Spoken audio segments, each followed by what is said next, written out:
Hi guys, well this is the continuation of the last podcast that we did with Ankush. I hope आपको काफ़ी insights मिली होंगी about fitness in the last podcast जो आपने देखा. Well इस podcast में भी बहुत सारी बातों पर अंकुश ने बात करी है. इस podcast से आप physically, mentally fit होंगे और चलिए ये podcast start करते हैं. क्या periods में workout करना चाहिए? So ये एक myth है. I'll explain you the whole process, what happens inside the female body around period time. Pregnancy में gym जाना चाहिए या walks करनी चाहिए? Yes, but इसके साथ एक बहुत बड़ा disclaimer है. A fitness coach who is an expert in training clients during pregnancy. It's a separate study. Protein लेना चाहिए? Is it recommendable? तो सबसे पहले हमारी ऑडियंस को ना ये समझना जरूरी है कि प्रोटीन कोई बॉडी बिल्डिंग मटेरियल चीज नहीं है इकलौती.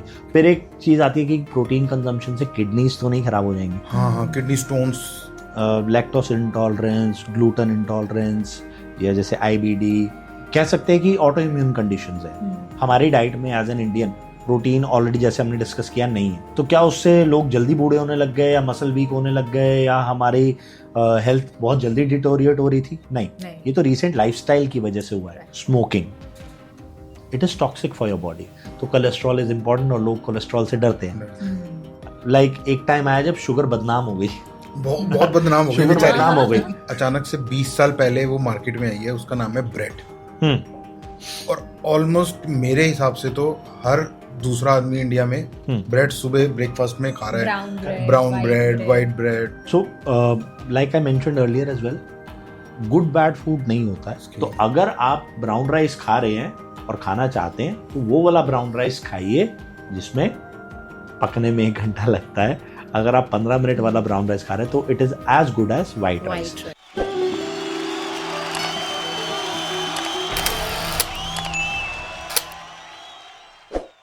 Ankush, I wanted to ask you that since I am also a female, तो मेरे साथ भी ऐसा होता है that during periods, I don't feel like going to the gym.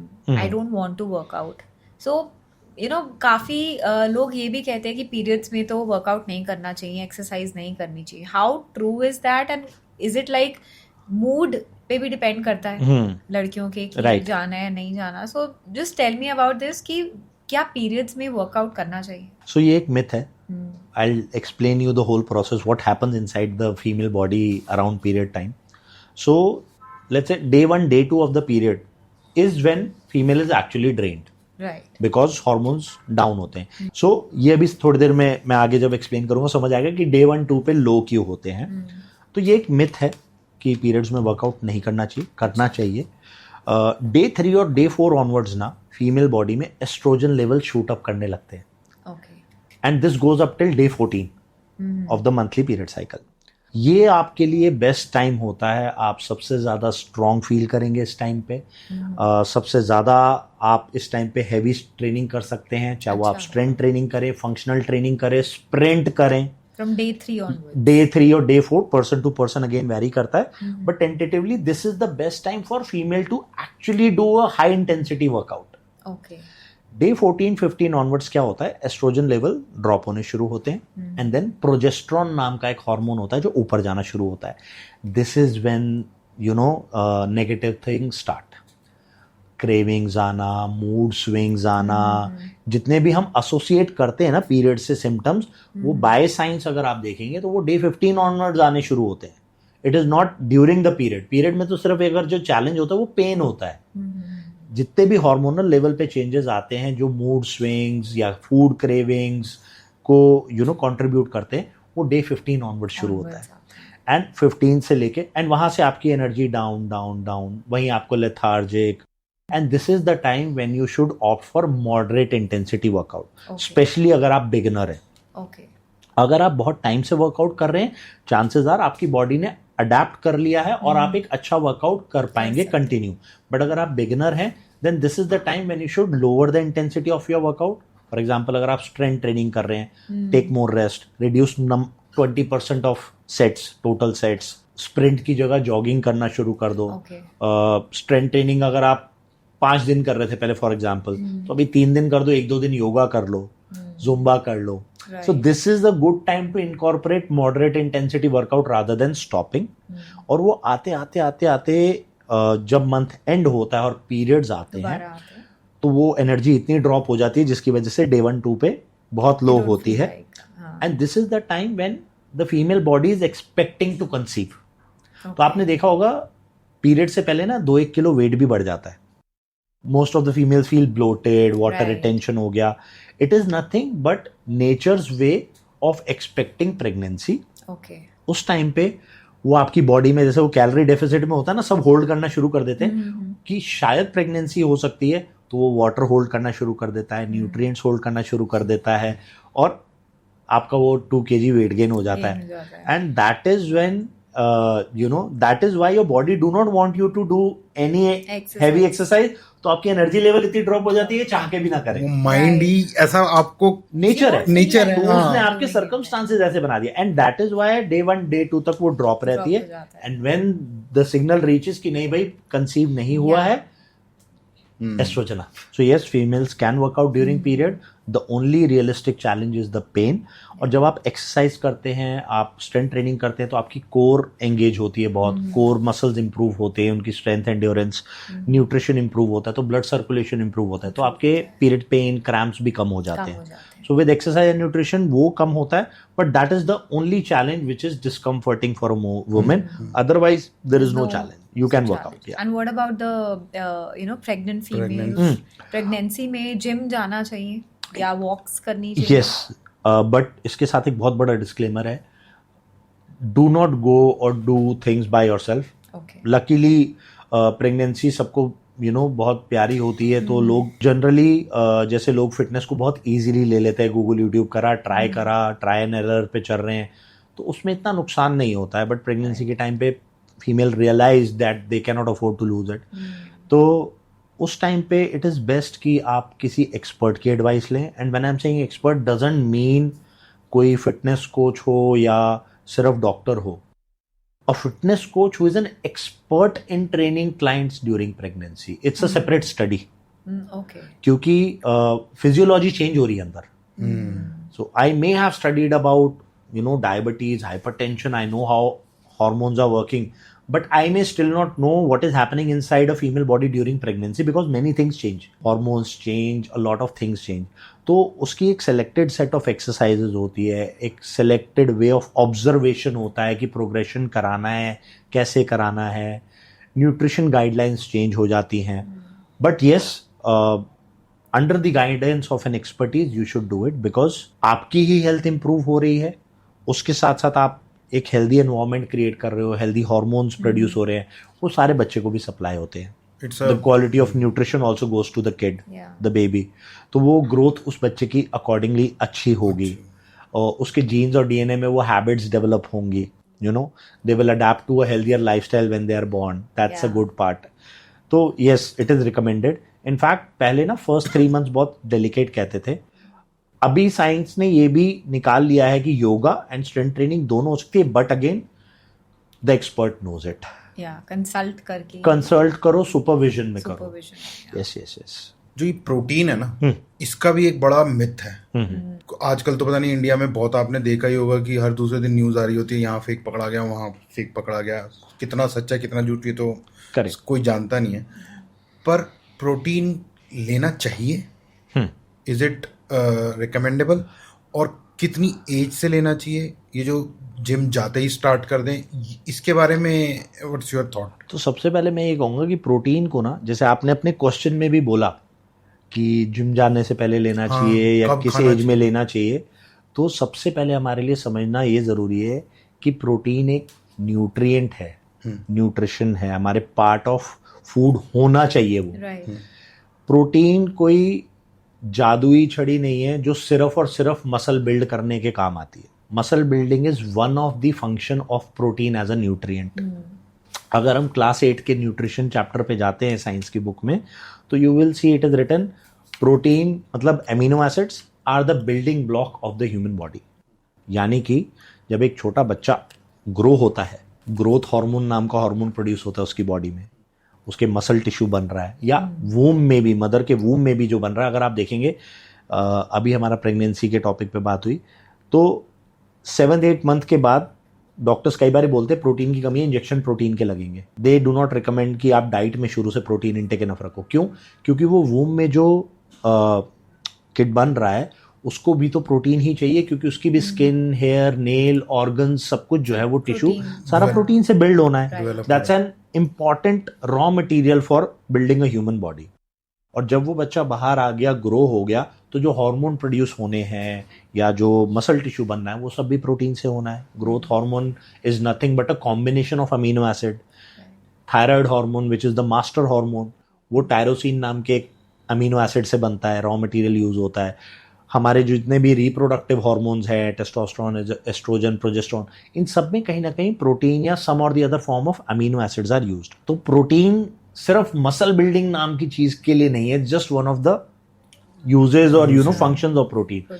हमारे ब्रेन फंक्शनिंग, हमारे न्यूरोट्रांसमीटर प्रोडक्शन, जो हमारे happy hormones, endorphins and all release होते हैं, जो हमारा रिफ्लेक्सेस होते हैं, आपको पीछे से आगे किसी ने चूटी मारी, आप अचानक से यूं करोगे, ये रिफ्लेक्स एक्शन के लिए जो सिग्नल गया ना ब्रेन से शोल्डर तक ये करने का, ये जितनी फास्ट गया, ये सिग्नल ट्रांसमिशन जो होता है ये भी अमीनो एसिड्स के थ्रू होता है.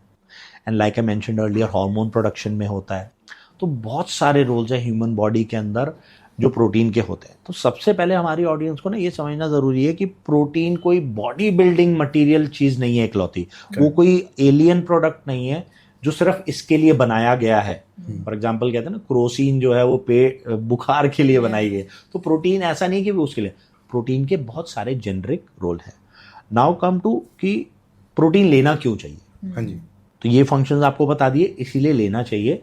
द प्रॉब्लम इज हमारी जो बेसिक डाइट है, जो हमारा इंडियन फूड हैबिट्स है, ब्रेकफास्ट क्या है, पराठे, सैंडविच, इडली, डोसा, वड़ा, उपमा, पोहा, दलिया, is primarily carbohydrate.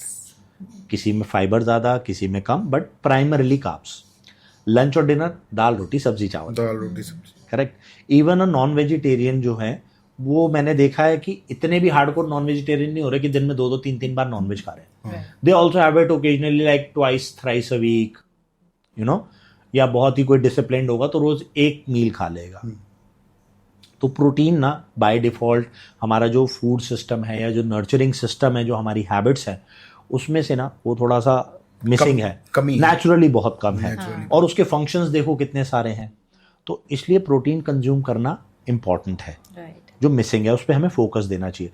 But now point comes, जो बहुत सारे मिसकंसेप्शंस आते हैं. मिसकंसेप्शंस वहीं से आते हैं कि अरे जिम ज्वाइन किया इसलिए प्रोटीन लेना है. तो वो माइंडसेट चेंज करिए. आप जिम जा रहे हैं या नहीं जा रहे, आपकी डाइट का हिस्सा प्रोटीन होना चाहिए. अब चाहे वो पनीर से है, चाहे वो चिकन से है, अंडे से है, और अगर नहीं हो पा रहा तो शायद प्रोटीन शेक से है. आई am not promoting protein shakes है, बट अगर नहीं है तो क्या चॉइस है आपके पास. फिर एक चीज आती है कि प्रोटीन कंजम्पशन से किडनीज तो नहीं खराब हो जाएंगी. हाँ, किडनी स्टोन्स. राइट. तो अब उसके लिए ये भी एक मिथ है, बहुत बड़ा मिथ है ये, इनकम्प्लीट इंफॉर्मेशन आई वुड से. तो मिथ ये है कि जब हम खाना खाते हैं किसी भी तरह का, वो डाइजेस्ट होता है, जैसे हमने कहा इंटेस्टाइन में फिर ब्रेक होता है न्यूट्रिएंट्स, फिर वो लिवर में जाते हैं, वेस्ट जो है वो लार्ज इंटेस्टाइन में जाएगा पूप या फिर यूरिन की फॉर्म में आउट होगा. बॉडी को वेस्ट जो है एक्सक्रीट करना है, राइट. या इसको एक और एग्जांपल लेता हूँ, हमारी ऑडियंस अच्छे से समझ पाएगी कि जब फैक्ट्री में मशीन होती है उसमें रॉ मटेरियल डालते हैं, इधर से फिनिश गुड निकलता है. तो फिनिश गुड जब निकलता है तो बीच में कुछ तो वेस्ट निकलता है, वेस्टेज होती है जो कूड़े में जाती है. सेम वे हमारी बॉडी में जब भी हम कुछ भी कंज्यूम कर रहे हैं, कार्बोहाइड्रेट खा रहे हैं, प्रोटीन खा रहे हैं, फैट खा रहे हैं, हेल्दी फूड खा रहे हैं, अनहेल्दी खा रहे हैं, कुछ भी खा रहे हैं, उसमें से कुछ न्यूट्रिएंट्स एब्जॉर्ब होते हैं, यूज होते हैं, कुछ नहीं होते, फॉर वट एवर रीजन नहीं हो पाते. तो वो वेस्ट जो है बॉडी को एक्सक्रीट करना है, वो अंदर तो रखेगी नहीं वेस्ट को. तो उसको एक्सक्रीट करने के दो तरीके हैं. प्रोटीन का जो एक्सक्रीशन प्रोसेस नेचर ने बनाया है, वो बनाया है यूरिन के through in the form of urea, right. तो वो क्या होगा, जब सारा प्रोटीन एब्जॉर्ब हो गया और जो वेस्ट बचा वो लिवर या प्रोसेस से किडनीज के पास जाएगा, क्योंकि किडनीज ही यूरिन को फिल्टर कर रही है और फ्लश आउट कर रही है. यानी इसमें हमारा या किसी चीज का कोई लेना देना, नेचर की प्रोटीन को वेस्टेज को फ्लश आउट किडनीज करेंगी in the form of urine, यानी उसका ये काम हो गया. Now comes the point, problem कहाँ है. प्रॉब्लम यहाँ है कि फॉर एग्जाम्पल आपको 100 ग्राम खाना था, आप खा रहे हो 150 ग्राम. तो इसका भी कोई मापदंड है? यस यस, बिल्कुल है. फॉर एग्जाम्पल आपकी रिक्वायरमेंट थी 100 ग्राम, बॉडी की कैपेसिटी है उसको एब्जॉर्ब करने की, आप कंज्यूम करे जा रहे हो 150 ग्राम.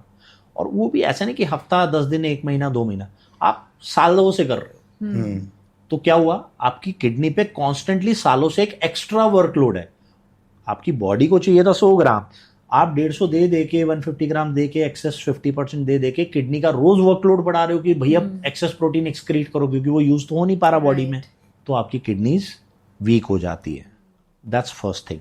सेकेंड थिंग, जब आप खुद अनहेल्दी है या किसी भी वजह से किडनी की कोई मेडिकल कंडीशन है और आपकी किडनी अच्छे से परफॉर्म नहीं कर पा रही है, और तब आप उसकी कैपेसिटी से ज्यादा प्रोटीन, फॉर एग्जांपल आपको चाहिए 100 था, लेकिन आपकी किडनी 100 के एब्जॉर्ब करने की कैपेसिटी में नहीं फंक्शन कर रही, वो अनहेल्दी है, तो भी उसके लिए वो ओवरलोड ही कहलाएगा।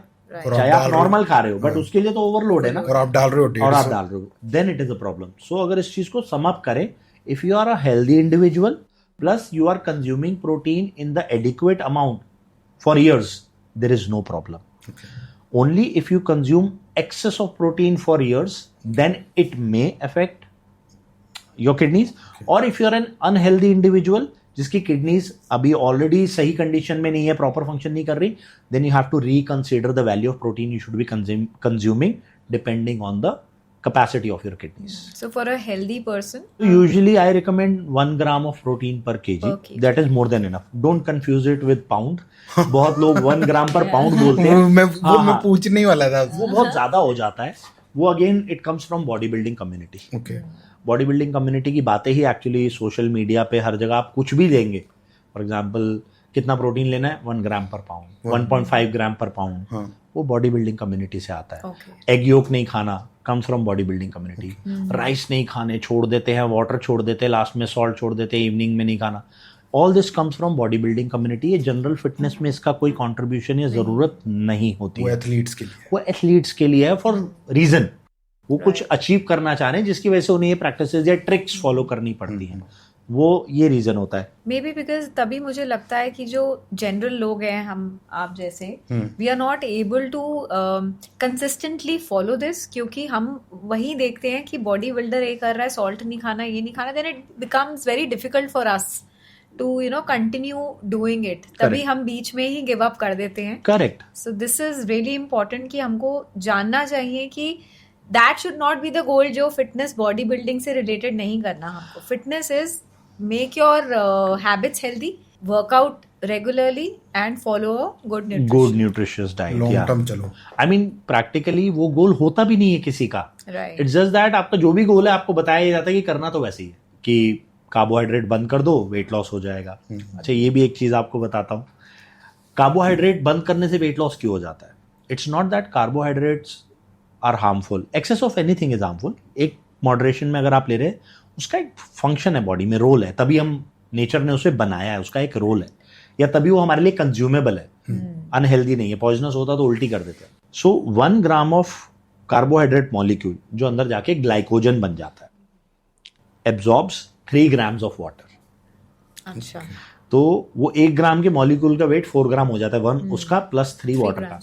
इसका बेस्ट एब्जॉर्ब करके कंपाउंड इकट्ठा हो जाता है उसके अंदर। हाँ, अच्छा, समझ लो एक जैसे वो होता है ना, वो क्या होता है, काले काले बीज, अच्छा हाँ, सब्जा कैसे पानी में डालते हैं और वो सारा एब्जॉर्ब कर लेता है, जली जली होता है, वैसे ही आप इमेजिन करिए कि हमारी बॉडी में ग्लाइकोजन के टिश्यूज सेल्स होते हैं, वो पानी एब्जॉर्ब कर लेते हैं। अब इसका बेस्ट एग्जांपल समझने का ये है कि आप आटा है, कार्बोहाइड्रेट है, उसमें पानी डालते जाओ, कहाँ चला जाता है, मिक्स हो जाता है, पता भी नहीं लगता, एब्जॉर्ब कर लेता है। चावल पकाते हो, इतने सारे पानी में चावल डालते हो, सब एब्जॉर्ब कर लेता है, थोड़ा स्टीम में जाता है बट 80% तो एब्जॉर्ब करता है। तो कार्बोहाइड्रेट्स का नेचर होता है, वेजिटेबल्स भी आप कुक करते हैं, पानी एब्जॉर्ब कर लेती है, कुछ स्टीम में जाती है बट एब्जॉर्ब कर लेती है।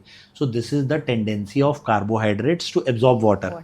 तो अब होता क्या है कि शॉर्टकट कह लो या क्लाइंट को कन्विंस करने के लिए कह लो, या फिर वही वाली बात है, उसे पता ही नहीं, उसने ये देखा कि बॉडी बिल्डर छोड़ देते, तो अपने क्लाइंट्स को लोग बोलेंगे कि कार्बोहाइड्रेट बंद कर दो। तो उससे क्या होता है, सबसे पहले तो आपकी यूरिनेशन पहले हफ्ते बढ़ जाएगी। क्यों? क्योंकि जैसे ही वो बॉडी 1 ग्राम आपने कार्बोहाइड्रेट छोड़ा, अब कार्बोहाइड्रेट के तो फंक्शन है अंदर, तो बॉडी क्या करेगी, जब आप खाओगे नहीं तो वो अंदर स्टोर्ड कार्बोहाइड्रेट को निकालना शुरू करेगी यूज करने के लिए फॉर इंटरनल प्रोसेसेस। अब वो इस एक मॉलिक्यूल के साथ जो 3 ग्राम का वाटर था वो बाहर। तो करते करते इनिशियली जब आप कार्ब्स बंद करते हैं, you will notice that you are urinating more. So you're losing a lot of water weight. And this is another reason कि जैसे ही लोग उस लो कार्ब डाइट को बंद करके नॉर्मल डाइट पे आते हैं, Yeah. वापस बाउंस बैक हो जाता है, एकदम फूल Right. क्योंकि फटाफट से आपने कार्ब्स खाया, वो वाटर रिटेन करेगी, वो स्टोर करना शुरू कर देगा जैसे। क्योंकि वो तो एक एसेंशियल प्रोसेस है ना बॉडी का। नेचुरल कुछ भी चीज नेचर में बनी है उसका रीजन है, और एक अच्छा रीजन है। हम तो उसे अब्यूज के लेवल पे ले जाते हैं, तब वो वाटर रिटेंशन बनती है या कुछ साइड इफेक्ट किसी भी चीज का आता है, तो वो वापस बाउंस बैक हो जाता है। तो मैं इसको स्कैम बोलता हूँ अपनी फिटनेस इंडस्ट्री का, कि स्कैम है लोगों को बेवकूफ बनाने का, कि बस वेट लॉस करा दो, वो भी खुश हो गया, लेकिन वो घूम फिर के दोबारा वापस आएगा, क्योंकि वो वापस बाउंस बैक हो जाएगा। So you get trapped in an endless loop. Balance is the key, that's the answer for long term, long lasting success. So वही हमारा तो चल रहा था कि प्रोटीन को ही लेके ही था, तो प्लांट बेस्ड जो प्रोटीन है और जो ये जो दूसरे प्रोटीन है वे प्रोटीन, सो प्लांट बेस्ड प्रोटीन और वे प्रोटीन दोनों का फंक्शन सेम है। बेसिकली क्वेश्चन ये है कि प्लांट बेस्ड सेफ है वे प्रोटीन के कंपैरेटिवली? सी सो अगर प्रोटीन को हम क्लासिफाई करते हैं तो protein is nothing, let's say एक बहुत सारे अमीनो एसिड्स होते हैं बॉडी में, 22 तरह के, राइट? वो बॉडी में अलग अलग जगह अलग अलग कॉम्बिनेशन में होते हैं। लेट्स से नंबर 1 से लेके 22 है, तो 1, 3, 5, 7 एक चेन बना के मसल रिपेयर करते हैं। 2, 5, 8, 9 ग्रोथ हार्मोन प्रोडक्शन में जा रहे हैं। नंबर 8 टायरोसिन या व्हाटएवर, वो थायराइड बनाने में हेल्प कर रहा है। तो हर अमीनो एसिड का या chain of group of amino acid का एक अलग अलग फंक्शन होता है। कलेक्टिवली इनको प्रोटीन कहा जाता है। जब भी एक चेन ऑफ अमीनो एसिड जुड़ते हैं उसे प्रोटीन का नाम दे दिया जाता है। अब जो प्लांट बेस्ड प्रोटीन है उसकी अमीनो एसिड प्रोफाइल अलग है, यानी उसके अंदर जो अमीनो एसिड्स हैं वो जिस भी सोर्स से लिया, लेट्स से पी से लिया, सोए से लिया, कहाँ से निकाला, उस पर डिपेंड करेगा कि उसकी अमीनो एसिड प्रोफाइल क्या है, यानी कितना mg कौन सा अमीनो एसिड है। हो सकता है उसमें 22 के 22 अमीनो एसिड हो सकता है उसमें 19 हो, कोई 3 कम हो। जो 19 है उसमें से हो सकता है कोई ज्यादा है कोई कम है। And when you compare it to whey protein जो मिल्क से निकलता है, whey protein is source from milk. तो जब हम घर में घी बनाते हैं, अगर आपने बनाया होगा देखा होगा, तो नीचे एक व्हाइट व्हाइट सी परत चिपक जाती है और ग्रीन वाटर निकलता है, वो प्रोटीन है। उसी प्रोटीन को बस डेयरी कंपनीज जो है केमिकल प्रोसेस के थ्रू ड्राई कर देते हैं और वो पाउडर फॉर्म में आ जाता है। जैसे प्लांट प्रोटीन का ही है, मैंने सुना है जो लोग प्लांट प्रोटीन खाते हैं कंपैरेटिवली वे के कंपैरेटिवली, उन लोगों को इंडाइजेशन इशू भी कम होते हैं। मतलब जैसे मैंने 1-2 बार ट्राई खुद भी किया है प्लांट प्रोटीन, तो मुझे थोड़ा ऐसा फील हुआ। मैं उसका रीजन देता हूँ आपको। उसका क्या रीजन है? रीजन देता हूँ। तो पहले whey protein plus versus plant protein को खत्म करते हैं। तो वे प्रोटीन में क्या है, वो अ लिटिल सुपीरियर है। उसका रीजन ये है कि उसकी जो अमीनो एसिड प्रोफाइल है वो प्लांट प्रोटीन से कंपैरेटिवली बेटर है। बट बेटर क्यों है? क्योंकि जब भी हम मोस्टली प्रोटीन सप्लीमेंट कंज्यूम कर रहे हैं तो कहीं ना कहीं हमारा फोकस होता है अपना मसल बिल्डिंग पे, परफॉर्मेंस इंप्रूवमेंट पे। तो वे प्रोटीन के अंदर कुछ सर्टेन अमीनो एसिड के कॉम्बिनेशन रहते हैं जो मसल रिकवरी को ज्यादा सपोर्ट करता है in comparison to plant protein. I am not saying plant protein support नहीं करता, I am saying comparatively whey protein ज्यादा सपोर्ट करता है। इसलिए वे प्रोटीन एक बेटर ऑप्शन हो जाता है, स्पेसिफिकली जब आपका गोल है आपका muscle recovery, muscle growth. But अगर आपका एक जनरल प्रोटीन फुलफिल करना है देन इट इज फाइन, आप वे प्रोटीन लें या फिर प्लांट प्रोटीन लें, ज्यादा लंबा चौड़ा फर्क नहीं आता। Now coming to your question of digestibility और absorption, so practically whey protein हो या प्लांट प्रोटीन हो, वो जिस तरह से प्रोसेस होके फाइनली हमारे पास आते हैं, they are easy to digest. Problem में कम जब लेट्स से आप इतने सालों से जो आपकी ईटिंग हैबिट्स थी, बॉडी ने अंदर सब लगा के भेजा। बहुत सारे एंजाइम्स होते हैं हमारी बॉडी में जो प्रोटीन को डाइजेस्ट, हर खाने को, हर चीज को डाइजेस्ट और ब्रेक करने के लिए ना एक एजेंट है, उसको कहते हैं एंजाइम। उसी के मतलब यहाँ से आप खाना खा रहे हो, आपके सलाइवा में भी एंजाइम्स हैं, तो यहाँ से डाइजेशन शुरू हो जाता है कि कौन सा न्यूट्रिएंट को कौन ब्रेक करेगा। तो जब हमारी डाइट में प्रोटीन बहुत सालों से नहीं होता ना, तो बॉडी वो एंजाइम बनाना बंद कर देती है या कम हो जाता है उसका प्रोडक्शन, जिसकी वजह से अचानक जब आपको हेल्थ अवेयरनेस आती है और आपको लगता है प्रोटीन आपको डाइट का हिस्सा बनाना है और आप प्रोटीन कंज्यूम करते हैं, बॉडी के पास वो एंजाइम इनफ नहीं होता है। अच्छा। और तभी अगर आप देखेंगे तो कई बार अब आजकल प्रोटीन भी आने लग गए हैं जिनमें डाइजेस्टिव एंजाइम अलग से डले होते हैं। क्योंकि प्रोटीन आया, यूज किया, फिर प्रॉब्लम आई, लोगों को बहुत लोगों को डाइजेस्ट नहीं हो रहा, फिर वो सोचा साइंटिस्ट ने कि भाई यार ये तो इजी टू डाइजेस्ट चीज बनाई थी हमने, प्रॉब्लम कहाँ रही है? पता लगा कि भाई 30 साल से इंसान 20 साल से खा ही नहीं रहा था, तो बॉडी ने उसके एंजाइम बनाने बंद कर दिए। तो उन्होंने एंजाइम्स ऐड करने शुरू कर दिए, प्रोबायोटिक्स ऐड करने शुरू कर दिए प्रोटीन के अंदर, वाइटामिन मिनरल्स ऐड करने शुरू कर दिए जो एसेंशियल हैं उसकी एब्जॉर्प्शन के लिए और डाइजेशन के लिए। तो जो आपको डाइजेशन इशू हुआ या इनडाइजेशन फील हुआ, वो पॉसिबिलिटी ये थी कि वो इनफ एंजाइम्स नहीं थे उस टाइम पे आपकी बॉडी में, ग्रेजुअली वो वापस बनने लग जाए। तो टेक्नोलॉजी मतलब एक के बाद एक स्टेप अप होती जा रही है, चेंज मार रही है बहुत ज्यादा। यस यस या प्रोटीन की जैसे बात कर रहे हैं आप कि मेरी बात हुई थी that I have IBD problem, तो आजकल बहुत लोगों को आईबीएस स्टमक रिलेटेड इश्यूज रहते हैं, प्रोटीन डाइजेस्ट नहीं हो पाता, and some are lactose intolerant also. तो अब जो हमारी इंडियन डाइट है, बीइंग अ वेजिटेरियन, उससे प्रोटीन तो ज़्यादा हर एक मील में मुझे अगर ऐड करना पड़ेगा, कितने ग्राम्स ऐड करना पड़ेगा, तब जाकर वो रिक्वायर्ड अमाउंट आएगा मेरी बॉडी में। सो और कोई ऑप्शन नहीं है दैट आई कैन टेक, और I have to get it check with my doctor कि कोई एंजाइम्स की कमी है? See first of all lactose intolerance, gluten intolerance या जैसे आईबीडी, ये कह सकते हैं कि ऑटो इम्यून कंडीशंस है। इसमें ना देयर इज नथिंग रॉन्ग कि आपकी बॉडी में, हाँ ये डायग्नोस करके चेक कर सकते हैं कि एंजाइम्स का क्या रोल है क्या नहीं है, बट ये ऐसी कंडीशन है जैसे एलर्जीज होती है ना, एलर्जीज का आपको मेडिकल साइंस में कोई जवाब नहीं मिलेगा कि क्यों है। ट्रीटमेंट तो छोड़ो, ट्रीटमेंट तो नहीं है, बट क्यों हुई का भी कोई जवाब नहीं है। तो इन कंडीशंस का एक्चुअली क्यों हुए का भी कोई खास जवाब नहीं है। बस यही कह सकते हैं जैसे लैक्टोज और ग्लूटेन इंटॉलरेंस में क्या होता है, कुछ कंट्रीज में जिनकी ईटिंग हैबिट्स वैसी नहीं होती कि डेयरी उनकी पार्ट ऑफ डाइट नहीं है, वहां लैक्टोज इंटॉलरेंस होती है, उनके जीन्स में आ जाती है धीरे धीरे। अगर आप कहें कि इंडिया में भी बढ़ रही है तो उसकी एक पॉसिबिलिटी यही है कि कभी कभी लोग डेयरी छोड़ देते हैं, चाहे वो because they want to become vegan या किसी भी रीजन से। तो जो लैक्टोज को डाइजेस्ट करने वाला एंजाइम होता है लैक्टेज, उसकी प्रोडक्शन बॉडी धीरे धीरे बंद कर देती है, और फिर आपको अचानक लगता है कि मेरे को लैक्टोज इंटॉलरेंस हो गई। This is one of the possible reason. दूसरा तो वही मैंने कहा ऑटो इम्यून वाला सिस्टम होता है, उसको आप कंट्रोल ही नहीं कर सकते, बियॉन्ड कंट्रोल है। बहुत रेयर केस में इंडिया के अंदर जेनेटिकली भी पास ऑन होता है कि भाई पेरेंट्स में था, जो इतना कॉमन नहीं है हमारे यहाँ, पहले नहीं होता था। शायद होता भी होगा तो लोग नोटिस नहीं करते थे, नहीं पता लगता था कि ये बीमारी भी ऐसी। बट अब की जनरेशन में आप चेक करेंगे तो शायद पता लगेगा कि अरे ये तो जेनेटिकली पास्ड हो। साइंस ने बहुत डेवलपमेंट कर ली, रिसर्च होने लगी है तो पता लगता है। तो coming back to your question की प्रोटीन डाइजेशन नहीं होता जैसे आपने आईबीडी के केस में कहा, तो उसमें ना थोड़ा सा डेप्थ में जाना पड़ेगा कि प्रोटीन डाइजेस्ट नहीं हो रहा तो उसका क्या रीजन है। क्या कोई पर्टिकुलर एंजाइम की कमी है, क्या हम उसे मेडिकली सप्लीमेंट फॉर्म में किसी भी तरह से हम फुलफिल कर सकते हैं। अगर वो नहीं है और वो एक एलर्जी है या कोई ऑटो इम्यून डिसऑर्डर है, देन ऑनेस्टली इसका कोई एसिड सॉल्यूशन नहीं है। You have to kind of bear with it. So if I work out तो that is more dangerous for me कि मेरे को ज्यादा वर्कआउट नहीं करना चाहिए। हाँ, you have to of protein is less. Yes you have to maintain the intensity, but हमें एक चीज का और ध्यान रखना है कि आप ये देख के चलिए कि हमारी डाइट में as an Indian protein already जैसे हमने डिस्कस किया नहीं है, तो क्या उससे लोग जल्दी बूढ़े होने लग गए या मसल वीक होने लग गए या हमारी हेल्थ बहुत जल्दी डिटोरिएट हो रही थी? नहीं, ये तो रिसेंट लाइफस्टाइल की वजह से हुआ है। उसका पॉइंट ये आ जाता है कि ह्यूमन बॉडी अगेन बहुत ऑटो ट्यून्ड है।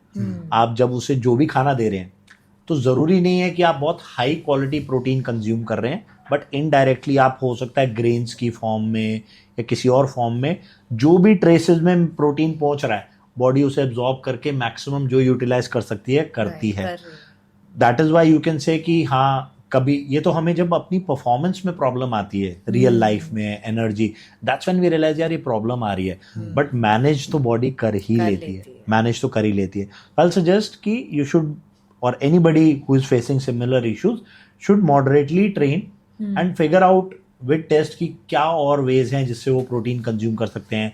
कभी कभी होता है वे प्रोटीन नहीं सूट कर रहा या कोई पर्टिकुलर सोर्स लाइक एग की सोर्स नहीं सूट कर रही है, फिगर आउट हो सकता है दूसरी सोर्स सूट करे, तीसरी सोर्स सूट करे। तो डोंट जस्ट कंक्लूड कि आई वुड सजेस्ट कि अगर आपने किसी एक जगह एडवाइस ली है, don't just stop yourself believing कि ये है, try take multiple options and consultations and see कि कौन इस सब्जेक्ट में ज्यादा डिटेल में आपको सही आंसर दे सकता है। क्या कोई डिटेल में न्यूट्रिशन एक्सपर्ट है जो इसमें डेप्थ में जा सकता है rather than a medical practitioner. Right. A medical practitioner can advise you for medicine, not for nutrition. Yeah. You know, correct. so you need to find yourself Right. कि यार मैं कंक्लूड करने से पहले कहीं और एडवाइस लूँ, फर्दर इन्वेस्टिगेशन करूँ, इससे पहले कि मैं इसको लाइफ टाइम अपना के रख लूँ. Yeah. तो figure it out and mostly solution मिल जाना चाहिए कि हाँ यार ये नहीं सूट कर रहा, शायद मुझे पी प्रोटीन सूट कर जाए, हाँ कोई और सोर्स कर जाए. So now we are talking about the lifestyle जैसा आजकल का हो चुका है. सो जी ये जो हमारे लाइफस्टाइल डिसऑर्डर्स हैं जैसे डायबिटीज, थायराइड, हाइपरटेंशन, सो न्यूट्रिशन और फिटनेस से क्या हम इनको रिवर्स कर सकते हैं? बिल्कुल कर सकते हैं. अच्छा. सी आपके क्वेश्चन में ही आंसर है. इनको डिजीज नहीं कहा जाता, इनको लाइफस्टाइल डिसऑर्डर कहा जाता है, विच इटसेल्फ मीन्स कि आपके लाइफस्टाइल में कुछ ऑर्डर में नहीं है जिसकी वजह से ये सिचुएशंस क्रिएट हुई. Right. और उसका प्राइम एग्जांपल यही है कि जिस तरह से हम अब अर्बन लाइफस्टाइल की तरफ मूव करे हैं तो ही अचानक ही लास्ट 10 साल में इतनी प्रॉब्लम्स आई हैं. मतलब तो ही लास्ट 10 सालों में आप देखेंगे कि प्रॉब्लम्स बहुत ज़्यादा हाईलाइट हुई हैं. मतलब today we are the global hub of diabetes, right. Hypertension peak पे है, ओबेसिटी पीक पे है, कोलेस्ट्रॉल, थायराइड और पीसीओएस भी बहुत कॉमन हो गया. मतलब 30+ की एज में बहुत कॉमन हो गया. बीपी तो लोगों का बढ़ ही गया है. करेक्ट, बीपी वही हाइपरटेंशन हो गया, वो बढ़ ही गया है. उसका रीजन क्या है? उसका रीजन लाइफस्टाइल में ही है. हेक्टिक लाइफस्टाइल है, स्ट्रेस है. अच्छा, when it comes to stress, लोग अक्सर जिसको स्ट्रेस समझते हैं वो मेंटल स्ट्रेस होता है, which can come from anything. कि वर्कलोड है, कोई नेगेटिव चीज हो गई लाइफ के अंदर and you are stressed. But stress हम अपनी बॉडी को बहुत अलग तरह से भी दे सकते हैं. For example smoking, it is toxic for your body. तो कोई भी नेगेटिव चीज आपकी बॉडी को मिल रही है वो भी स्ट्रेस क्रिएट कर रही है. अल्कोहल कंजम्पशन, वो बॉडी में स्ट्रेस क्रिएट कर रही है. एक्सरसाइज, स्ट्रेंथ ट्रेनिंग बहुत रिगरस, वो एक पॉजिटिव स्ट्रेस है, प्रोवाइडेड उसका प्रोसेस पूरा किया. एक्सरसाइज की, अच्छा न्यूट्रिशन लिया, स्लीप लिया, वो पॉजिटिव स्ट्रेस पॉजिटिव ही रहेगा. Right. लेकिन आपने न्यूट्रिशन अच्छा नहीं लिया, स्लीप भी पूरी नहीं है और एक्सरसाइज करे जा रहे हो, वो नेगेटिव स्ट्रेस में कन्वर्ट हो जाएगा. पॉइंट इज बॉडी को स्ट्रेस आप बहुत तरह से दे सकते हो. आप 50 डिग्री टेम्परेचर में बाहर जाके धूप में खड़े हो जाओ, आपकी बॉडी स्ट्रेस में आ जाएगी. तो stress is not just mental stress, बहुत सारे तरह से हम अपने आप को स्ट्रेस दे रहे हैं. अब ये जब स्ट्रेस आता है तो बॉडी में कॉर्टिसोल नाम का एक हार्मोन होता है, वो रिलीज होता है. क्या? कॉर्टिसोल नाम का. उसकी वजह से फैट रिटेंशन बढ़ने लग जाता है. तो ये एक सबसे बड़ा कंट्रीब्यूटर है variety of stress in our life. उसके बाद आ जाती है हमारी ईटिंग हैबिट्स. जो भी हमारे हैप्पी हार्मोन्स हैं, हेल्दी हार्मोन्स हैं, या जो हमारी बॉडी को एक अच्छी बॉडी कॉम्पोजिशन में मेंटेन करते हैं, उस तरह का बैलेंस न्यूट्रिशन डेंस फूड नहीं खाते हम. जंक फूड पीक पे है.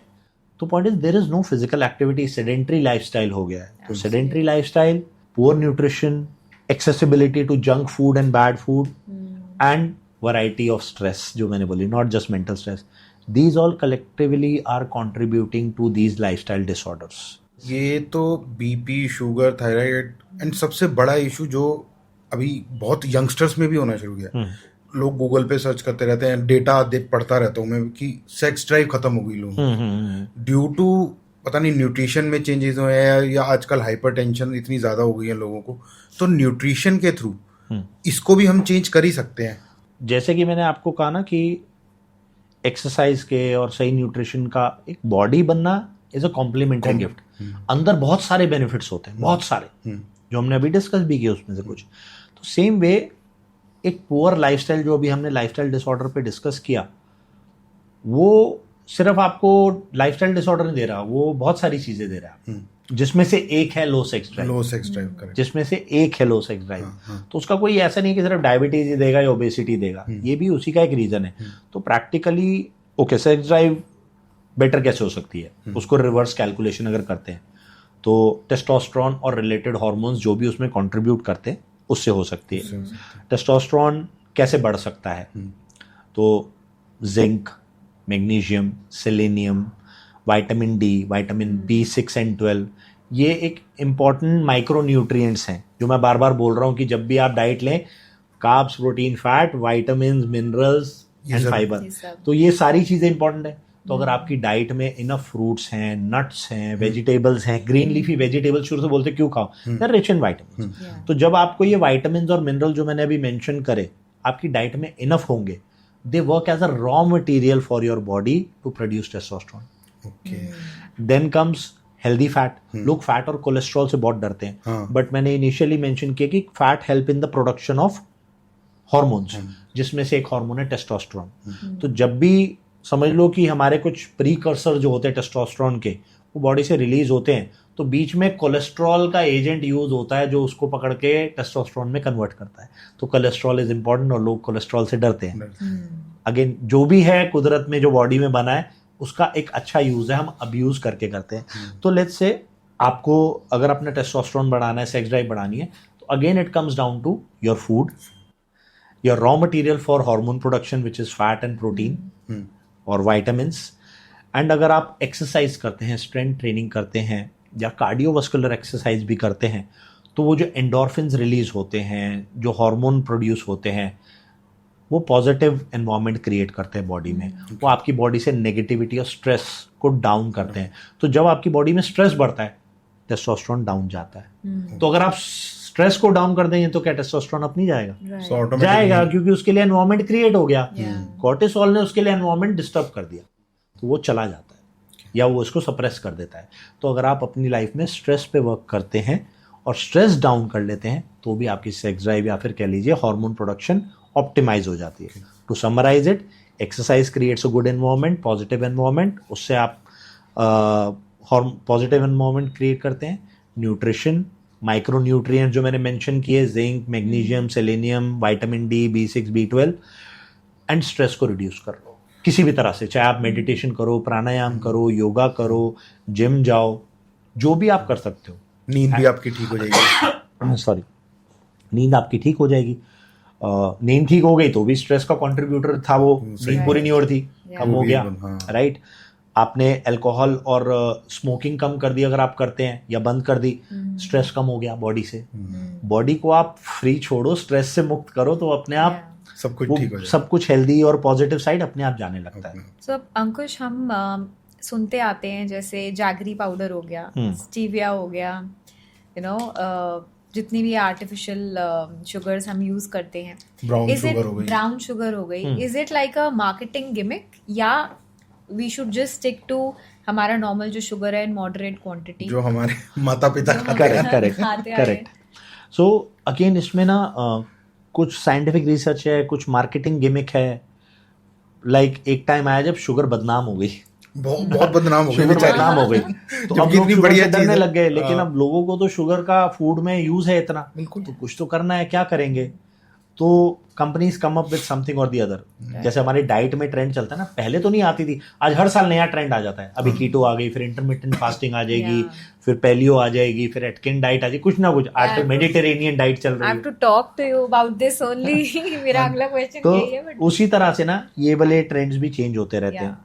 तो पहले समझते हैं शुगर में प्रॉब्लम क्या है। शुगर में प्रॉब्लम सिर्फ इतना है कि जब आप उसे कंज्यूम करते हैं तो वो ब्लड शुगर बढ़ा देती है। जब ब्लड शुगर बढ़ता है तो ब्रेन का काम है उस एक्सेस शुगर को, जो 80 से 120 के बीच होनी चाहिए, तो 120 से ऊपर जितनी भी गई उसे ठिकाने लगाना है। अब जब, और एक और प्रॉब्लम यह है कि लोग जब शुगर की बात होती है तो सिर्फ टेबल शुगर जो चीनी होती है उसको शुगर समझते हैं।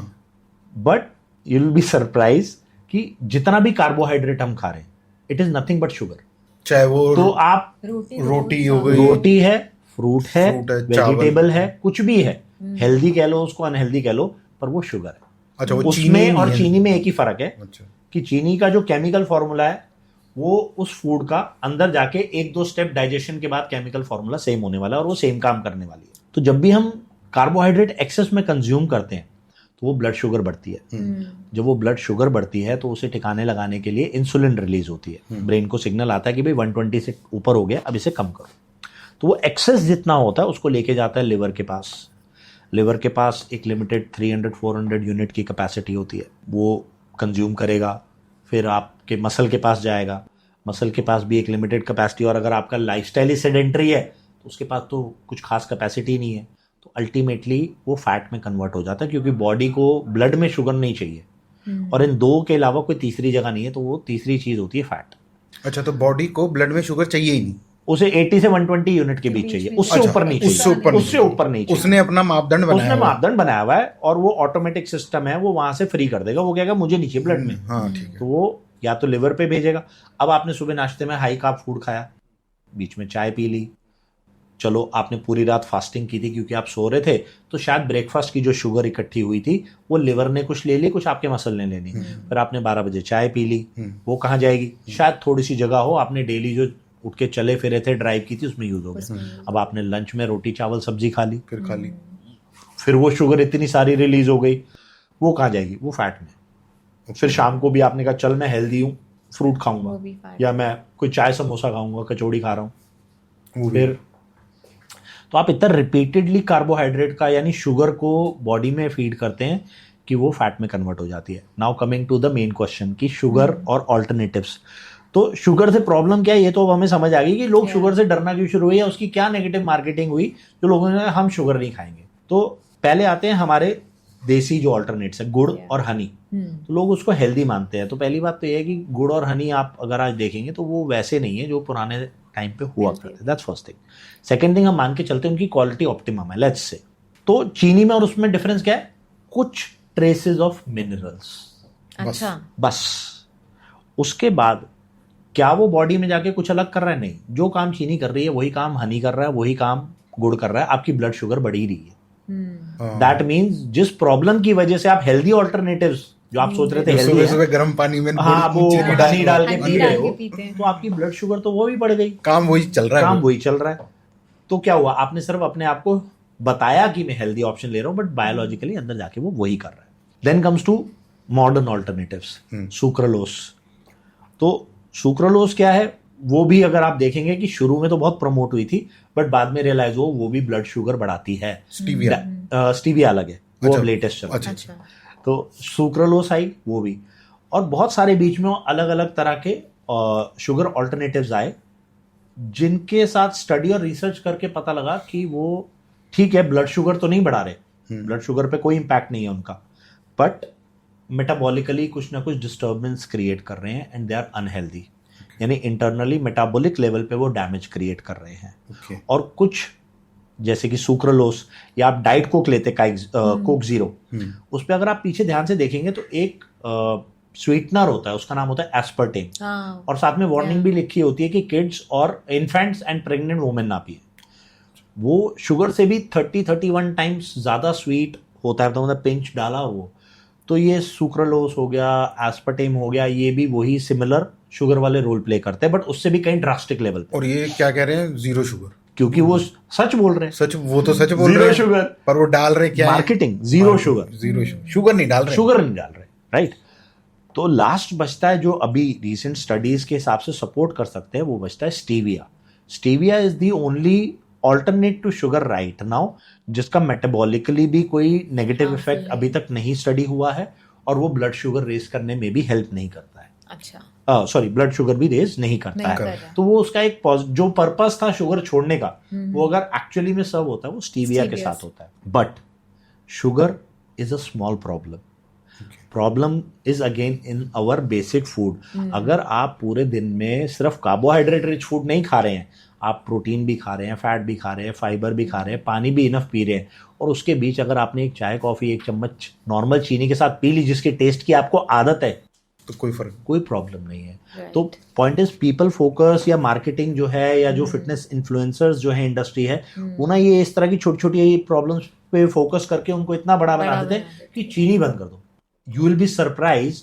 मैं बहुत डायबिटिक पेशेंट्स के साथ मिलता हूँ और उनसे बात करता हूँ, तो वो कहेंगे मैं ना चाय ना शुगर फ्री पीता हूँ बिना चीनी के। मैं यही कर रहा हूँ, आपने मेरे को बताया, मैं एग्जैक्टली यही कर। लेकिन आगे की बात सुनो, और मजेदार है। 6-8 मारी गोल्ड बिस्किट खा जाते साथ में। ये मुकदम मारी गोल्ड खा जाती है 8 एग्जैक्टली। और मैं उस दिन वो भी खा जाती है पार्ले जी। तो वही, कोई पार्ले जी खाता है, कोई मारी गोल्ड खाता है। Parle G for the taste, I know उसमें कैलोरीज है। तो आप तो जान के खा रहे हो। और शुगर छोड़ी हुई वाले लोग, शुगर छोड़ी हुई है, डायबिटीज वाले लोग। तो what I am trying to say, लोग ना शुगर को सिर्फ शुगर समझते हैं, वो कार्बोहाइड्रेट भी शुगर है वो नहीं पता है। तो डायबिटीज है तो शुगर के बिना फीकी चाय पी लेंगे, लेकिन साथ में 6 बिस्किट्स चल रहे हैं। तो I come back to the same point, अगर आप ओवरऑल डे में बैलेंस न्यूट्रिशन खाते हैं, वैरायटी ऑफ न्यूट्रिएंट्स आपकी डाइट में है, तो आपको इतने छोटे छोटे कंसर्न्स पे इतना फोकस करने की जरूरत नहीं है। मतलब 1 चम्मच चाय पे डाल के पी लो बट पहले अपना बेसिक न्यूट्रिशन सॉल्व कर लो। फिर आप चाय में 1 चम्मच चीनी डालो, फिर क्यों स्टीविया के टेस्ट वाली चाय पी रहे जो पसंद ही नहीं आती, इन केस क्यों सालों की हैबिट होती है ना। तो this is how focus is diverted from big issues to small issues, और उनको इतना बड़ा बनाया जाता है। एक बात और बताओ आप मेरे को, जैसे आपने बताया कि ये शुगर अचानक से 10 साल पहले हवा में उछली, ऐसे ही एक बहुत बेसिक चीज है जो हम अपनी डाइट में रोज कर रहे हैं, अचानक से 20 साल पहले वो मार्केट में आई है, उसका नाम है ब्रेड। और ऑलमोस्ट मेरे हिसाब से तो हर दूसरा आदमी इंडिया में ब्रेड सुबह ब्रेकफास्ट में खा रहा है, ब्राउन ब्रेड, व्हाइट ब्रेड, कोई सॉर्डो ब्रेड, ये वो। सो ब्रेड कंज्यूम करना, इज इट गुड? जो हमारे मतलब हमारे देश में चल रही है, is it good for nutrition के लिए खानी चाहिए या बंद कर देनी चाहिए? So like I mentioned earlier as well, good bad food नहीं होता है, it's just the poison is in the dose, right? Bread अगर कहें ठीक है, it's not perfectly healthy option, क्योंकि बेकरी में बनती है तो उसमें its primary source of carbohydrate, that's first thing. Second, उसके अंदर फिर बहुत ज़्यादा ऑयल भी यूज होते हैं बेकरी प्रोडक्ट्स में। वो बेकिंग, वो ड्राई दिखती है हमें, बट उसके मेकिंग में ऑयल बहुत यूज होता है जब डो बनता है, तो ऑफ कोर्स उसमें फैट भी बहुत है। बट अब उसे कंप्लीटली डिस्कार्ड करना भी गलत होगा आई वुड से। ठीक है, हम राइस खाते हैं, रोटी खाते हैं, तो उस तरह से आप ये भी खा सकते हो, but we can improve it. कैसे? अगर आप ब्रेड को सेक के बटर लगा के खा रहे हो सिर्फ, then of course it's poison या हार्मफुल हो गया। लेकिन वहीं आपने उस पर क्या किया, लेट्स से आपने बटर लगाया ऑफ योर चॉइस, अमूल लगाओ या वाइट बटर लगाओ, हेल्दी वाला लगाओ, कैसे? खीरा टमाटर डाल दिया, लेटूस या कैबेज डाल दी, पनीर डाल दिया, and you make a grilled paneer sandwich. अब उसमें क्या हुआ, जो ब्रेड सिर्फ कार्बोहाइड्रेट थी, उसमें सैलेड और फाइबर भी आ गया, पनीर भी आ गया, उसमें प्रोटीन और फैट भी मिल गया, राइट? बटर से भी फैट मिल गया, it becomes a complete meal. Correct. So this is how you change your preparations to make food good or bad. So brown, white, nothing matters. Brown, white, honestly कोई फर्क नहीं पड़ता है।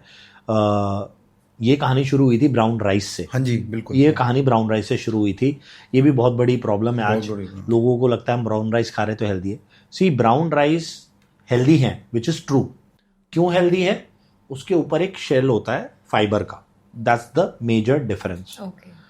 But उसी शेल की वजह से उसे पकाने से पहले ओवरनाइट सोक करना पड़ता है। उसी शेल की वजह से उसे पकाने में भी 1 घंटा लगता है, 6-8 सीटी लगती है, I mean whistles in the cooker. वहीं पे नॉर्मल वाइट राइस, ना ओवरनाइट भिगाने की जरूरत, धोया, डाला, 15 मिनट में तैयार। करेक्ट? तो कंपनीज ने उसकी प्रमोशन करी, मार्केटिंग करी, लोगों को हेल्थ बेनिफिट भी समझ आए, लोगों ने लेना शुरू करा। बट सस्टेनेबिलिटी जो एक्सरसाइज और न्यूट्रिशन में नहीं मिलती, वो राइस कुकिंग में नहीं मिली। कि भाई कौन पूरी रात भिगोएगा, कौन 1-1 घंटा पकाएगा? यहाँ सुबह एक लेडी को अगर कुक करना है खाना अपने हस्बैंड के लिए, बच्चों के लिए, उसका टाइम नहीं है, सही वो नहीं है उसके पास टाइम।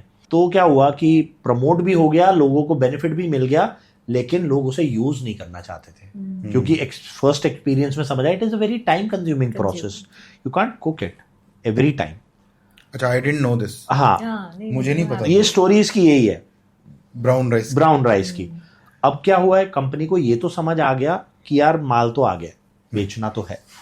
और दूसरी बात, ये एक नई मार्केटिंग स्ट्रैटेजी भी मिल गई जिसमें नॉर्मल राइस को आप महंगा करके बेच सकते हो, यानी लोग महंगा लेने को तैयार है, ये भी पता लग गया लोगों, कंपनीज को। तो उन्होंने व्हाइट राइस को ही ब्राउन पॉलिश राइस बना के पैक करा, और इंस्टेंट ब्राउन राइस जो 20 मिनट में बन जाता है, बना दिया। अच्छा। तो जो प्रैक्टिकली आज इंस्टेंट वाला ब्राउन राइस आप खा रहे हैं, that is not brown rice, because उसके ऊपर जो हस्क थी, जिसकी वजह से उसे भिगोना पड़ता था, या जिसकी वजह से उसे कुकिंग में टाइम लगता था, जिसकी वजह से उसमें हाई फाइबर कंटेंट होता था, वो तो हटा दिया, तभी तो वो 20 मिनट में कुक हो रहा है, वरना हो ही नहीं पाता। तो वो सारी गेम ही चेंज हो गई, और वो ब्राउन राइस अभी भी प्रमोट हो रहा है। और अगेन, जैसे आपने कहा कि उस पर लिखा है नो शुगर, तो लीगली तो गलत नहीं है ना। अब ये राइस पे ब्राउन राइस लिखा है, लीगली तो गलत नहीं है, क्योंकि ब्राउन कलर का ही है, तो उसका हस्क ही निकल गया। तो अगर आप ब्राउन राइस खा रहे हैं और खाना चाहते हैं, तो वो वाला ब्राउन राइस खाइए जिसमें पकने में 1 घंटा लगता है, अगर आप 15 मिनट वाला ब्राउन राइस खा रहे हैं तो it is as good as white rice. यहीं से ब्राउन ब्रेड की कहानी शुरू हुई। ब्रेड वाइट थी, अच्छी खासी थी, उसके अंदर ब्राउन कलर डालने लग गए, अब ब्राउन ब्रेड हेल्दी होती है।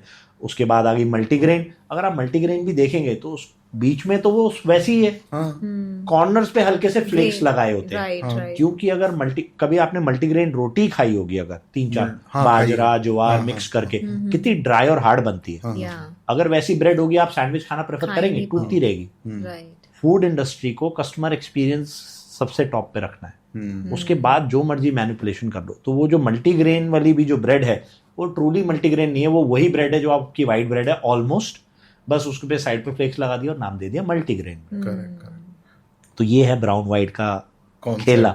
एक बड़ा सीरियस क्वेश्चन है जो हमें अभी 2019 के बाद, स्पेशली कोरोना के बाद से बहुत केसेस आ रहे हैं जिसमें लोगों को हार्ट अटैक हो रहा है, यंगस्टर्स को हो रहा है, और जिम के तो भर भर के वीडियोस आप लोगों को, बहुत ज्यादा लोगों को हो रहा है। तो आपके हिसाब से ये क्यों हो रहा है कि लोगों ने 2019 के बाद या सिंस कोरोना के बाद इस टाइप की डाइट्स फॉलो करनी शुरू कर दी? What I can say is कि मेरी ऑब्जर्वेशन में कमी कहाँ आ रही है। सी, कोरोना के बाद लोगों में हेल्थ अवेयरनेस आई, उन्हें इंपॉर्टेंस समझ आई अपनी हेल्थ की, तो बहुत लोग हेल्थ एंड फिटनेस की तरफ मूव हुए। बट ये इंडस्ट्री उतनी ऑर्गेनाइज्ड या प्रिपेयर्ड नहीं थी। लाइक अभी तक भी मैं कहूँगा नहीं है। कैसे? आप आए मेरे पास, मैंने आपसे बात करके समझा ही नहीं कि आप पिछले 1-2 साल से क्या कर रहे हो, 5 साल से क्या कर रहे हो, क्या लाइफस्टाइल है, कभी एक्सरसाइज की है कि नहीं की, खाना पीना कैसा है। उससे मैंने अंडरस्टैंड ही नहीं किया कि क्या इनको कोई पॉसिबल मेडिकल कंडीशन हो सकती है। हो सकता है आपने अभी तक टेस्ट नहीं कराया, आपको पता ही नहीं है, हमें खुद ही नहीं पता, आपको खुद ही नहीं पता कि आपके कोलेस्ट्रॉल लेवल सही है कि नहीं है। जब मैं आपको असेस करूंगा, आपकी हेल्थ हिस्ट्री समझूंगा, आपका ट्रेनिंग और न्यूट्रिशन एक्सपीरियंस समझूंगा कि भाई ये इंसान 2-3 साल से कैसे खा रहा है, अल्कोहल कंजम्पशन को लेके क्या सिचुएशन है, वर्क स्ट्रेस को लेके क्या सिचुएशन है, तो उससे मुझे एक हिंट भी नहीं मिलेगा कि यार इनको मुझे टेस्ट कराने चाहिए। But if I talk, I understand, if I have a pattern to understand कि मुझे क्वेश्चंस से गो थ्रू कराना है अपने प्रोस्पेक्ट को, तो मैं समझूंगा कि हाँ यार इसको ये ब्लड टेस्ट की एक लिस्ट देनी है, ये करवानी है, so that I have the parameters in front of me. जब वो पैरामीटर्स मेरे सामने होंगे, आपकी हेल्थ कंडीशन मुझे पता है, उसके हिसाब से मैं आपके लिए एक्सरसाइज और न्यूट्रिशन प्रिस्क्राइब करूंगा कि आपकी बॉडी किस कंडीशन में है, किस लेवल का वर्कआउट लेने के कंडीशन में है, किस तरह की डाइट आपके लिए सूट करेगी, यू नो। तो ये एक थोड़ा सा प्रॉब्लम फिटनेस इंडस्ट्री की तरफ से आती है कि कोचेस जो है प्रॉपर इन डेप्थ असेसमेंट नहीं करते हैं। This is one of the reasons जो इस तरह के इंसिडेंसेस या एक्सीडेंट्स मैं कहूँगा सामने आते हैं। So basically as a layman हमें ये समझना पड़ेगा कि अगर मैंने 4 साल 5 साल या 10 सालों में एक्सरसाइज नहीं करी, मैं अचानक से जिम में जाके उछल कूद नहीं मचाना चाहिए। पहले अपने आप को देख तो लो कि मैं 10 साल से गलतियां करता हुआ आया हूँ, पहले अपने अंदर झांक तो लूं कि मैं कितनी अपनी बॉडी को बिगाड़ के आ रहा हूँ। सो हमारी बॉडी इतनी नाजुक तो नहीं होती कि कोई आए और अचानक से उसको हार्ट अटैक आ जाएगा, उसकी बहुत कैपेसिटी होती है। बट असेसमेंट करके हम ना पॉसिबल रिस्क को रिड्यूस कर सकते हैं कि यार ये पॉसिबिलिटी हो सकती है, यू नो। क्योंकि जरूरी नहीं कि सिर्फ एक्सरसाइज नहीं की इसलिए, हो सकता है आप 5 साल से बहुत एक्सटेंसिवली स्मोक कर रहे हैं, आप अल्कोहल कंज्यूम करते हैं, अब स्मोक की वजह से हो सकता है आपका कोलेस्ट्रॉल हाई है या कहीं कोई ब्लॉकेज है या आपको सांस फूलने की प्रॉब्लम है, रातों को हो सकता है आपको अस्थमा है, कुछ भी हो सकता है। तो मैंने अगर वो एक्सेस ही नहीं किया और आपको मैंने आते ही हाई इंटेंसिटी ट्रेनिंग पे डाल दिया क्योंकि मुझे इंप्रेस करना है, मैं बहुत अच्छा कोच हूँ भाई, मैं तो बहुत अच्छा वर्कआउट कराऊंगा आपको, पता लगा भाई उसकी कैपेसिटी नहीं थी, मैं रोज one more push come on yes you can do it, गया बंदा ही गया, यू नो, या गया या फिर हो सकता है उसको ब्लैकआउट हो गया, पहला साइन ब्लैकआउट हो सकता है। एक्चुअली यू आर राइट, तो बहुत बड़ा रीजन यही है मुझे लगता है। असेसमेंट नहीं होती है, डायग्नोसिस नहीं होता है पूरा। कोचेज खुद अपनी वैल्यू नहीं समझते कि उनकी वैल्यू सिर्फ वो वेट्स उठवा के हेल्प कराना है या वो कार्ब्स बंद कराना नहीं है, उनकी वैल्यू बहुत ज़्यादा है, उनका रोल बहुत बड़ा है। मतलब if not as equivalent to doctor आपको बीमारी आने पे हेल्प करता है, a good fitness coach can prevent that, prevention is better than cure वाला जो केस है, तो we can help with preventive health care, तो वो वाला रोल आ जाता है। दूसरा, एक मॉडर्न ट्रेंड्स आ गए हैं, कोई भी यूट्यूब पे वीडियो देखा, सोशल मीडिया पे, अरे ये वाला प्री वर्कआउट, इससे परफॉर्मेंस बढ़ जाती है, इससे ये हो जाता है, इससे फैट लॉस हो जाता है, अरे ये फैट बर्नर खा लो। तो आपने बिना किसी अंडरस्टैंडिंग के, भाई उसमें जो इंग्रेडिएंट्स डले आपको नहीं पता कि वो किस लेवल पे वर्क करेगा, कितना सही है। और जैसे आपने मेंशन किया कि स्टेरॉइड्स इजीली मिल जाते हैं, तो उसके अंदर भी बहुत सारी चीजें होती है जो फैट लॉस फास्ट करने में हेल्प करती है। मैं आपको बताऊंगा उसमें ऐसी ऐसी चीजें होती है फैट बर्निंग के लिए जो एथलेटिक लेवल पे यूज होती है, जो प्रैक्टिकली फसल के अंदर यूज होता है as a herbicide, yes, plant as a fertiliser and herbicide use होता है, और वो एथलेटिक लेवल पे यूज होता है। That's illegal and ban. जो प्री वर्कआउट में डाल रहे हैं, नहीं प्री वर्कआउट, स्टेरॉइड्स, अच्छा स्टेरॉइड्स, अच्छा ओके। वन ऑफ सोचो क्या यूज है उसका और कहाँ ह्यूमन बॉडी पे यूज हो रहा है। तो लोगों को ये नहीं पता होता, और वो कब क्या कंज्यूम कर लेते हैं, किस डोजेज में कंज्यूम कर लेते हैं, जस्ट बिकॉज उन्होंने सोशल मीडिया पे कहीं देखा या गूगल पे सेल्फ स्टडी करके ले लिया। उनको उसका पॉसिबल साइड इफेक्ट या डेंजर पता ही नहीं, बस करना है, कर लिया। तो रॉन्ग गाइडेंस, इनकम्प्लीट इंफॉर्मेशन के चलते भी लोग गलत सप्लीमेंट्स का या किसी चीज का कंजम्पशन कर लेते हैं फॉर फास्टर रिजल्ट्स, कि मेरी परफॉर्मेंस इंप्रूव हो जाएगी, ट्रेनिंग में स्ट्रेंथ बढ़ जाएगी जल्दी, मेरा फैट लॉस जल्दी हो जाएगा। तो उसके लिए भी कुछ चीजें यूज कर लेते हैं जिसकी वजह से इस तरह के एक्सीडेंट्स हो जाते हैं। जैसे आपने अभी प्री वर्कआउट बोला, एक्चुअली में प्री वर्कआउट भी एक बहुत बड़ा रीजन हो सकता है। बिल्कुल बिल्कुल बिल्कुल। क्योंकि पहले इफ यू रिमेम्बर, आज से ज्यादा नहीं, 5-6 साल 7 साल पहले एनर्जी ड्रिंक्स में एक ही एनर्जी ड्रिंक थी, रेड बुल। अभी वो आती थी उस टाइम पे ऑलमोस्ट 100+ रुपीज की, तो हर कोई लेता नहीं था उसको, if you remember those days. Correct. अभी एक नई एनर्जी ड्रिंक आई हुई है जो 20 रुपए में इतनी सी मिलती है, आपने देखा होगा शायद। आई मीन बहुत चीपर ऑप्शंस आ गए हैं, 60 रुपए में भी आ गया है। यू वोंट बिलीव, स्कूल के बच्चे पी रहे हैं वो। हाँ, रेड बुल मॉन्स्टर पी रहे हैं बच्चे शौक। हाँ नहीं बिल्कुल है। तो लाइक अ सेड की सप्लीमेंट का एक प्रॉब्लम हो सकता है, रॉन्ग मेडिकेशंस आपके हाथ लग गई, गाइडेंस नहीं है, प्लस स्ट्रेस जिसकी हमने बात करी। Stress is a good contributor. आपकी पर्सनल लाइफ में क्या चल रहा है, आपका लाइफस्टाइल कैसा है, आपकी ईटिंग हैबिट्स पुअर थी, आप स्मोकिंग अल्कोहल से कर रहे हैं, आपकी स्लीप कंप्लीट नहीं है, आप और मल्टीपल वेज में अपनी बॉडी को स्ट्रेस में डाल रहे हैं, विच कैन कंट्रीब्यूट टू। ऊपर से आप जाके एक्सरसाइज कर रहे हैं जिससे नेचुरली हार्ट रेट बढ़ती है। It is a process. तो उस केस में अंदर आपकी बॉडी की कैपेसिटी नहीं थी और वो ब्रेक डाउन कर जाती है, तो वो कभी ब्लैकआउट हो सकता है, चक्कर आ सकता है, और कुछ केसेस के अंदर एक्सट्रीम भी हो जाता है। तो आई थिंक इसका ना सॉल्यूशन वही आ जाता है कि लोगों को भी देखना चाहिए कि वो एक सुपरविजन में चलें, एटलीस्ट इनिशियल लेवल पे गाइडेंस लें, get their final formula, and then ठीक है भैया आगे कोच की जरूरत नहीं है। और दूसरा, कोचेस की भी रिस्पॉन्सिबिलिटी होती है कि कोई भी इंसान आ रहा है उसको सिर्फ देख के जज मत करो, असेसमेंट करो। At level 1 have a set of questions ready with you, ask them those questions, have an understanding, उन questions के basis पे आपको समझ आ जाएगा, and then do the blood work. Unnecessarily weight घटाने के लिए या मसल निकालने के लिए पुश मत करो। अब फॉर एग्जाम्पल ये तो पढ़ाया भी जाता है कि अगर किसी इंसान का 30% बॉडी फैट से ज्यादा है तो उसे एनाबॉलिक स्टेरॉइड्स नहीं देने चाहिए या फैट बर्नर भी नहीं देना चाहिए। क्यों? उसके ऑर्गन्स पे ऑलरेडी इतना फैट है जो उसका हार्ट पंप हो रहा है, तो अगर फैट बर्नर या प्री वर्कआउट से उसका हार्ट रेट बढ़ेगा। अब वो हार्ट रेट बढ़ रही है, मूवमेंट चल रही है, लेकिन वो तो सराउंडेड है फैट से, तो समझो वो जकड़ा हुआ उसको ऑलरेडी, तो वो प्रेशर बेयर नहीं कर पाएगा, क्योंकि उसे स्पेस नहीं मिल रही बीट करने की। तो क्या होगा? ब्लड प्रेशर बढ़ता जाएगा, क्योंकि उसे वो छोटी छोटी स्पीड में बढ़ रहा है, तो वो ठक ठक ठक ठक ठक ठक स्पीड से बीट करेगा, क्योंकि उसे पूरा स्पेस नहीं मिल रहा मूव करने का। बहुत सारे रीजन है, मतलब लाइफस्टाइल में आ जाता है, स्ट्रेस में आ जाता है, रॉन्ग प्रैक्टिसेस, कोचेस के एंड पे एरर, असेसमेंट में issue, supplements wrong, incomplete information लेके खुद ले लेना, ये बहुत सारे रीजन है हार्ट अटैक आने के रिसेंटली। प्रॉपर गाइडेंस और असेसमेंट के साथ ही एक बैलेंस्ड न्यूट्रिशन लेना एंड वर्कआउट करना। मतलब एक्सरसाइज और न्यूट्रिशन को ये मत समझो कि यार ये तो गूगल पे लेके हम कुछ भी कर सकते हैं। जेनरिक वे में अच्छा है, बट प्रिकॉशन लेके अगर आप करना चाहते हो, अगर आपका हिस्ट्री आपको भी मालूम है कि आप एक अच्छे लाइफस्टाइल से नहीं आ रहे हो, तो seek expert advice at least for the initial stage, and then develop that understanding of your body. अपनी बॉडी को बेटर समझो, अपनी कैपेसिटीज को समझो, एक्सरसाइज न्यूट्रिशन के बारे में समझो। एक अच्छा कोच आपको हमेशा एजुकेट करेगा कि एक्सरसाइज क्या है, ये क्यों कर रहे हैं, ये डाइट क्यों फॉलो कर रहे हैं, इससे क्या होगा, ये एक्सरसाइज से क्या होगा। Be a more informed person, फिर आप इंडिपेंडेंट हो जाओ, rather than just blindly following things. Correct. and copying. So at the end मैं आपके दर्शकों को एक मैसेज देना चाहूँगा जो इस पूरी कॉन्वर्जेशन से भी मिला होगा, बट उसको एक समराइज करके जो मैं अक्सर अपने क्लाइंट्स को सिखाता हूँ और उन्हें एक ये मैसेज दे के भेजता हूँ, सी ऑफ करता हूँ. See, you go to work irrespective of your mood और सिचुएशन. Why?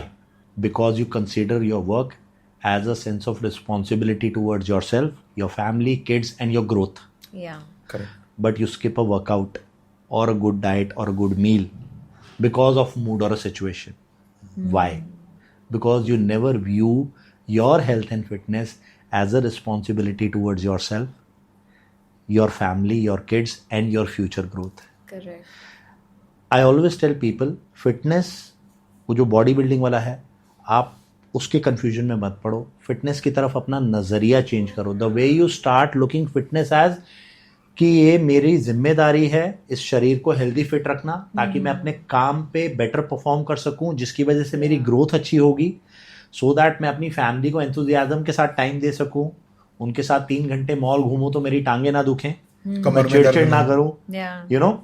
तो जिस दिन आप हेल्थ एंड फिटनेस को अपनी जिम्मेदारी समझेंगे for a better life, for better growth, for better work performance, that day you will change, you know, that day you will get that discipline कि मुझे फिट रहना है, मुझे अच्छा खाना खाना है, right.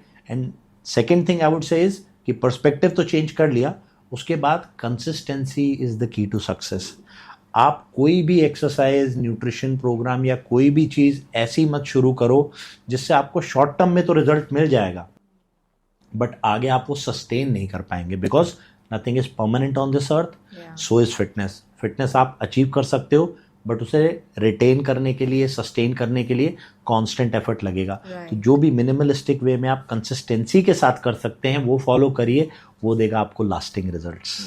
We should make it as a habit.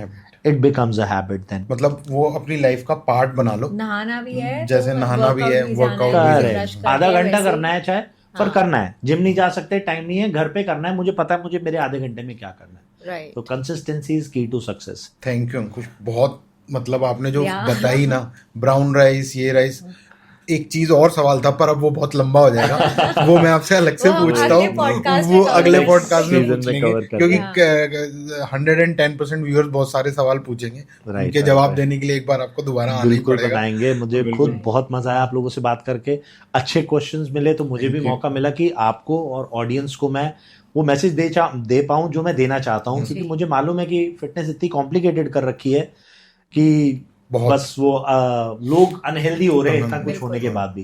तो I am very thankful that I got this opportunity to share the message and help people understand fitness from a different perspective.